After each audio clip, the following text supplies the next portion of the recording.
Gear Tasting Radio is brought to you by Imminent Threat Solutions. ITS provides knowledge that empowers individuals with indispensable skill sets to explore the world and prevail against all threats. Right now, as a special thank you for all podcast listeners, we're offering 10% off in the ITS store. Simply use the code GTR to save 10% at store.itstactical.com.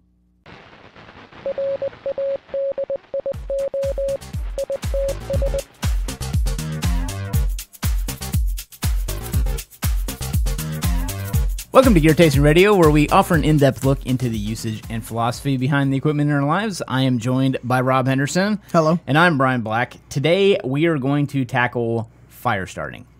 So, I wanted to get back to some of the skill stuff that we, started with in the beginning of this podcast. And one of those that I think we didn't cover early on in depth was fire starting. Yeah, we kind of touched on it a bit, but not all the way in. So, I want to go full exposure today with full Monty. Full Monty. I was trying to think of that.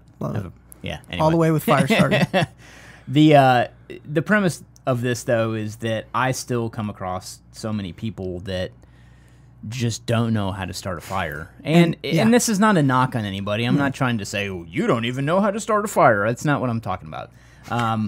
What I'm just trying to illustrate is that I think people take it for granted. Absolutely. They take it for granted that I've got a lighter in my pocket or I've got a way to start fire. It's not a big deal. I'm going to survive. And to that, I will illustrate a story that was fresh in my mind because it happened less than a year ago.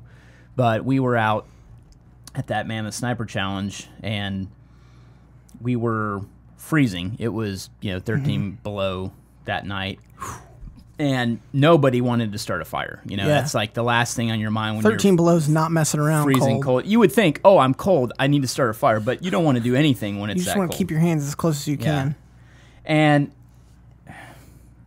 before I say, I keep saying 13 below, and I don't know if it was, I think it was maybe a 6. Anyway, it was way below 0. Yeah, so. I'm not, you're not going to debate semantics on -6 or -13. I thought I'd just offer full disclosure there. Because I honestly can't remember. I'll have to ask somebody else that was there. But either way, it was well below 0 and it was cold. So RFC. Yeah. Really cold. Yeah, exactly. But so someone said, I'll start a fire. And, there was kind of a group of us. And we were all kind of setting up our tents, getting dinner ready as best we could. And, and wanted to start a fire to get warm. And I kind of look over. And I see a couple people, sitting around kind of this area they cleared off to start a fire. I was like, okay, cool, they got it under control. And I kind of went back to what I was doing. And my buddies comes over to me. He's like, hey, man, you might want to just go over there and see if they need any help. And I go, what do you mean? He's like, something's happened. He's like, you just go take a look. So I walk over, and the scene I come upon is one of the guys has a jet boil, blazing. Okay. And he's got it turned on its side into a pile of leaves. This is the Jeff Boyle self-contained stove. Yes. That's not designed to be used as a blowtorch. Well, and leaves are just a horrendous fire starter. Yeah. It's not a good medium for... Makes you feel good in the interim. I mean, you would think, oh, leaves burn. They're, they're natural decaying materials, so therefore they should make a good fire starter, but they're actually really terrible at fire starting. Yep. They like to just fizzle out. It's like they'll catch, but they're not really a good source. Exactly. So, I saw that, and, you get the idea. I mean, that's just a terrible way to start a fire, and it wasn't happening. He wasn't getting anywhere with it. So it would flame up a little bit. You'd get a few flames jumping, and then it would die out again, and he'd do it again, and, so back and forth. Yeah.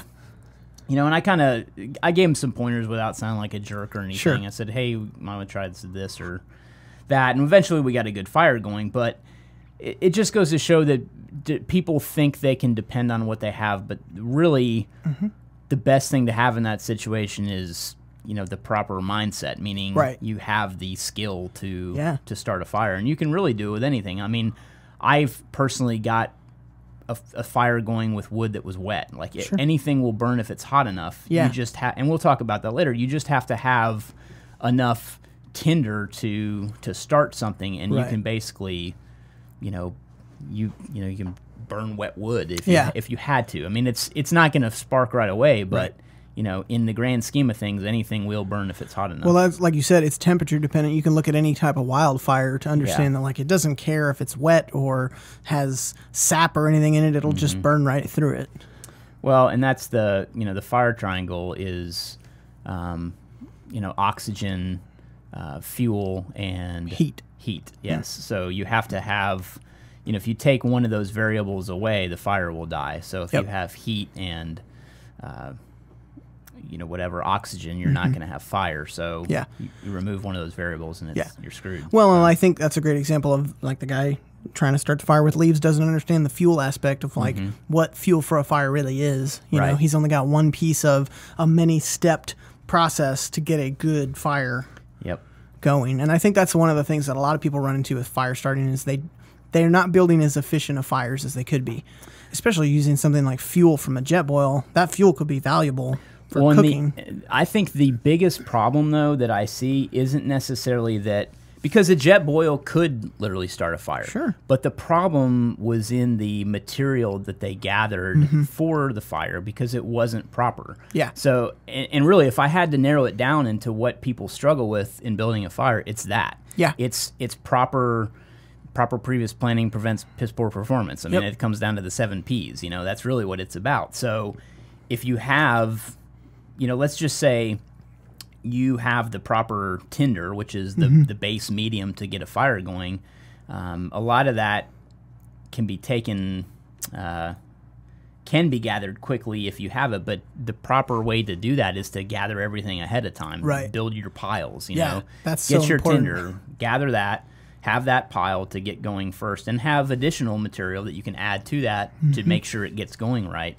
And then you have your kindling, which is like little small sticks that you can slowly start to add to build up the heat, because that's basically what you're trying to do. You're trying to stoke the fire and get it hot enough so that when you put the larger sticks on, which is the fuel, that they burn. That they'll catch and stink it. I see that camping all the time. You'll see groups of people that they brought like a whole rick of wood with them, but it's all huge pieces. Right. And then they have like a little handful of kindling. Yeah. I'm like, well, man, I'd rather have like 5 times the kindling than, because I'll probably in a night burn like 2 or 3 of those big logs, tops. Yeah. But with kindling, it's like I just have to keep feeding it in. Right.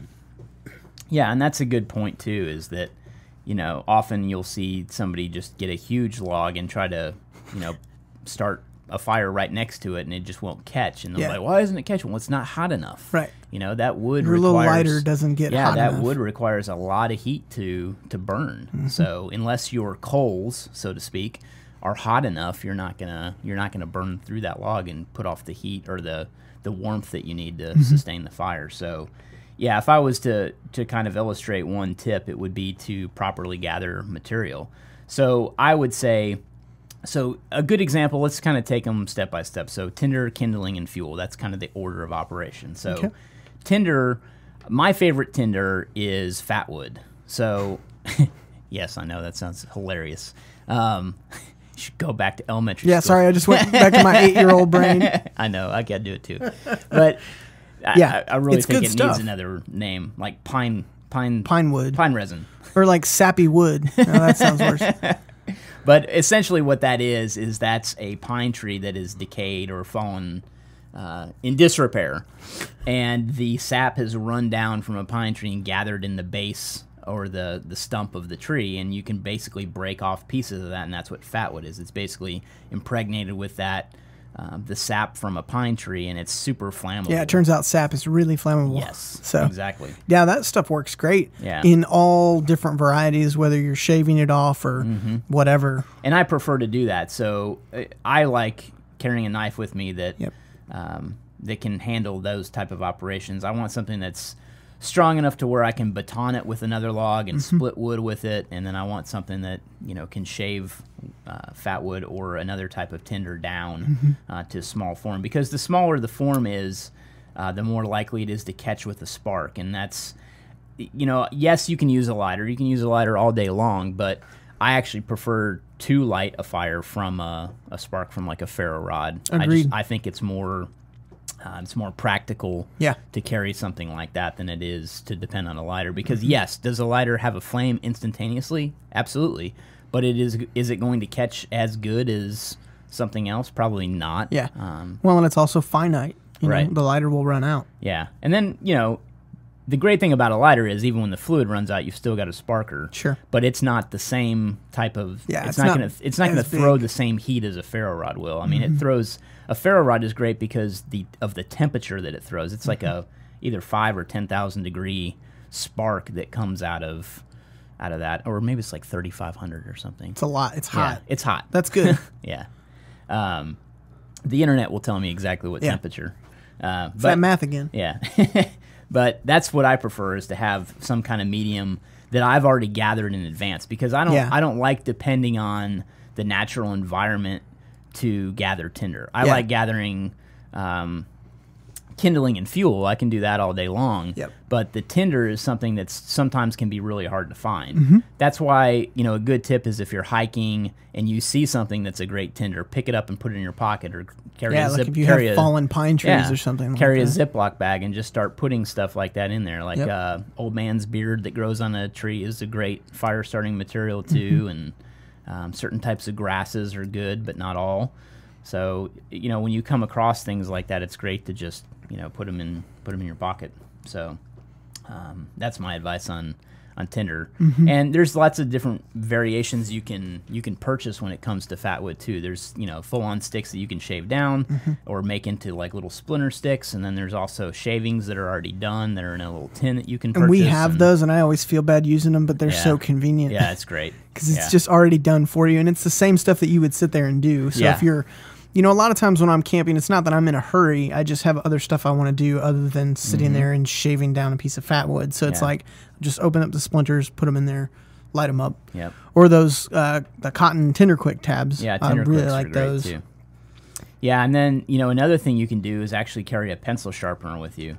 That's a tip I picked up a long time ago. That's a great, I hadn't heard of that. You can. There's these little magnesium or metal pencil sharpeners, and you can actually take small kindling and put them in the pencil sharpener and like basically turn it like to you're sharpening a little pencil, and shavings. you can make shavings. Such a good idea. So that's a great kind of a thing if you don't have your tinder already gathered, you can or the make space to have it. Exactly. Do an ultralight setup or something. Yeah, because these little pencil sharpeners are really lightweight, but. And that's a lot easier than trying to do something like that with a knife, because that's specifically made to turn it versus a knife you'd have to kind of balance, and it would just take more time. Yeah, and then, once you get your spark going, that's when you start adding the kindling, which kindling are sticks that are, I'd say, from the size of like a matchstick in diameter to the size of like your finger. Yeah.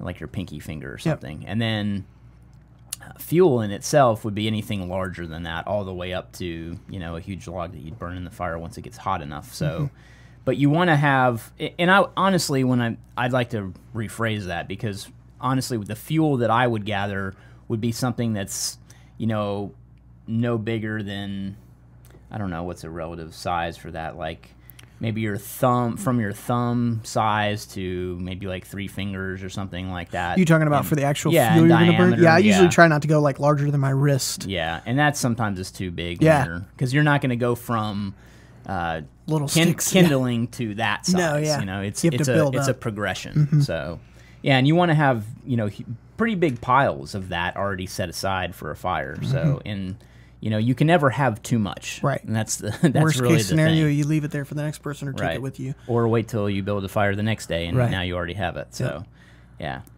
So that's kind of the premise behind those, that the tinder, kindling, and fuel. So. And I also see a lot of people not either plan or don't know to take enough time to sit there and mind the fire. Because as you're building it, I think a lot of people will throw the kindling in there, and kindling has a good roaring property, and okay, we're good, but it's not. You have to keep feeding it, because it's like really defeating to get it all built up and then have it die out on you because you didn't have enough fuel. Yeah, and what I always find that it needs when I'm building a fire is oxygen. That's usually the thing that it's deficient in. So when it starts to die, I'm usually down there blowing on the fire so that it gets roaring again. So that's usually the thing most people don't want to do too, is get right. Obviously they don't want to burn their face, but get personal with the fire. You got to get all up in there. That was a great demonstration we did during muster. That one year we were doing a water boiling contest, and it was really cool to see people see it firsthand how introducing oxygen like that helps so much and can get it going so quickly. Yeah. Versus just letting it kind of do it naturally. Yeah, I mean, you can burn through some wood, Yeah. you know, sitting there blowing on a fire the whole time. You know, if that's the goal is to get a cup of water boiling and you're switching out, blowing on fire and someone's feeding it and you're, you know, as a team, you're trying to work to boil that cup of water. It gets going quick and that thing gets hot. So, yeah, it's no joke. Burn your eyebrows off. But, yeah, I always like having some waterproof matches with me too. Just as kind of a backup. Yep. I don't typically use them to start a fire, but I like having them. And I like the NATO-style matches because they'll burn for a prolonged period of time. They're kind of windproof. And I say kind of because there's really not much that can put them out. I was going to say, once they get going, you better be committed to letting that match. I've taken these and I've started, you know, I've sparked them. Yeah. And I've literally dunked it in a pile of snow, pulled it back out, and it flamed back up again. It's magic. I mean, it is. It's like a magic trick. Yeah. So whatever they use in these is amazing.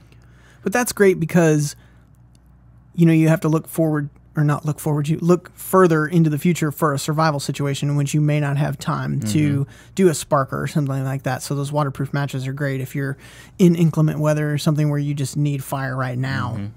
Yeah, and that's why it's always good to carry Tinder with you, is because you never know what you're going to encounter. You know, you say survival situation, but honestly, it could strike all of a sudden too. I mean, survival to me can sometimes mean like, oh, I need to prepare months in advance for this scenario, but really it could just be, shit, I broke my ankle on the trail and now I got to hang out for a while because you want to stay in one place so you can get found. Well, it's, you know, night's coming, you're going to get cold, you know, that type of thing. So I think fire is ubiquitous for a skill because it can do so much. You know, you can cook with it, you can purify water with it, you know, all that kind of stuff. So I do think it's one of those things that people don't touch on enough. Agreed. I think it's a pretty valuable skill that I'd rank almost near the top of, you know, skills that you could depend on out in the wilderness. So because you can do, so, like you said, signaling, you know, so much to...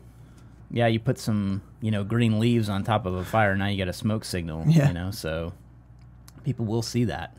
So what's your favorite method or setup for a fire? My favorite setup is to carry a little stick of fat wood. And fat wood's great, and we've even sold kindling before that's basically cut down fat wood. And I always just keep coming back to buying a big box of it during wintertime at all the hardware stores because they'll sell like a huge box of sticks of fat wood, you know, for fire starting in a fireplace or something. And they're great because it's like $5 for a huge box of that stuff. Oh, that's awesome. And it'll last forever, you know, unless you're building tons of fires with it, which I do. But anyway, you can just take a stick of that, and sometimes I'll put it in a plastic bag, sometimes I don't, because of the fact that it's got kind of a natural water resistance to it because of the pine resin. That it can get wet and you're still able to use it pretty well. You know, it's not a huge deal. So I'll usually always have a stick of that with me to break down into tinder, and then I'll always usually have a Mora fire knife with me because I like the Mora knives a lot because they're lightweight. They're simple, they're convenient. I know I can baton with them to break down wood. And basically the fire knife has a little ferro rod built into the handle that basically removes. And it throws a hell of a spark because of the nature of the way that the 90-degree angle is on the spine of the knife. It's a sharp spine. You can really dig that into the ferro rod and throw a huge spark, which, you know, the bigger the spark, the hotter it is, and, you know, the quicker you're going to start a fire. So I like that because it's simple. When I'm when I'm going somewhere, I can just grab it and throw it in my bag, and you know it's got kind of a clip sheath on it, so I can just kind of clip it to my belt and not have to worry about it. It's easy to remove. I don't have to remove my belt to take it on and off. So, and not to say that there's not other sheaths like that, but it's just kind of a convenient all-in-one package. And they're cheap. They're like $30 at the most if you buy them. So it's a good knife. Yeah, you can't beat that. Plus, I think it's a carbon. It's a stainless carbon, stainless steel blade, but it's still got a really nice edge retention on it, which I like too. So even after you've been hacking away at stuff, it's still pretty sharp. So I like those a lot. Yeah, and then you know, I'll usually back that up with some waterproof matches or and Tinder Quicks. You know, I usually got some kind of one of our little mini survival kits on us that has both waterproof matches and Tinder Quicks in it, and it's got a little like a backup mini ferro rod in the kit. So that's kind of my go-to with that. How about you? Very similar. I love those brass fire starters. Yeah, those are great. They're a huge spark. I've bought several of them over the years. It's the little, they sell them at Walmart. They're super cheap. It's that magnesium block with like a ferro rod and a little scraper. Yeah. And I find that's really great for throwing a really big spark. Do you actually knife off the magnesium? No. I just use the magnesium to hold the ferro rod and strike it. I haven't really done much with the magnesium, but they're like $1. Yeah. So it's nice to have those. Well, I mean, you understand the premise with that, right? To scrape off the magnesium. Yeah, because magnesium burns a lot hotter, exactly. and so that's even faster. So I think that's a good backup. But also, like, I always find it just takes forever to scrape off that magnesium. Those, honestly, the fastest method I found is those cotton Tinder Quick tabs. You can just sit there and like spool them out and make it like this huge puffy cloud, and one hit with the brass fire starter, and that whole thing's going up. Yep. And then, kind of as a backup, I've also usually got the jute paracord that we sell too, just as that's, you know, a product we created a couple years ago that, when I say couple, it's probably like 4 years ago now, but it's got, you know, in paracord you've got 7 inner strands, and this adds an 8th inner strand of jute. So that jute strand you can kind of, what do you call that, fillet open basically. And kind of fluff out, and it's a great fire starter too. So that stuff works awesome. That can catch really quick to ignite your tinder, because I wouldn't use it really necessarily in place of tinder. No, although, it's too quick. Although you could. Yeah, it's a good igniter. Yeah, it's a good medium between, because sometimes it can be difficult to throw the spark correctly. And I've been there. I've done that too. I've, you know, sat there and messed around with a ferro rod for 10 freaking minutes, and I just can't get the spark right, or there's something wrong with my tinder and it's not catching or something like that. So that can make a, you know, the jute cordage can make a good medium. Yeah, it gets like it to like a cotton candy consistency. Yeah. I like that because it spreads the surface area out, so when I do hit that spark, something's going to catch at some point. Yeah, I mean, other fire starting mediums too that are really good is Vaseline soaked cotton balls are amazing.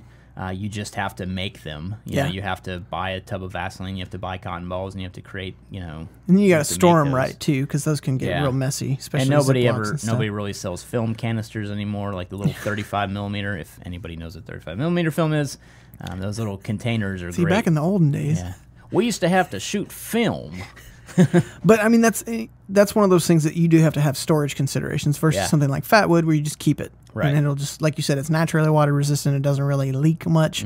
I've seen some of those Vaseline soaked cotton balls. The bag will get punctured and stuff like that, and now all your stuff's covered in Vaseline. So and then kind of as a last ditch resort, I'd mention like the 9-volt battery and steel wool, even though that's a horrible medium. It's such a specific thing to have that you wouldn't have something else in its place. Yeah. Where you're like, oh, I just have this Brillo pad and a 9-volt battery. I mean, can you make it work? Yes. Sure.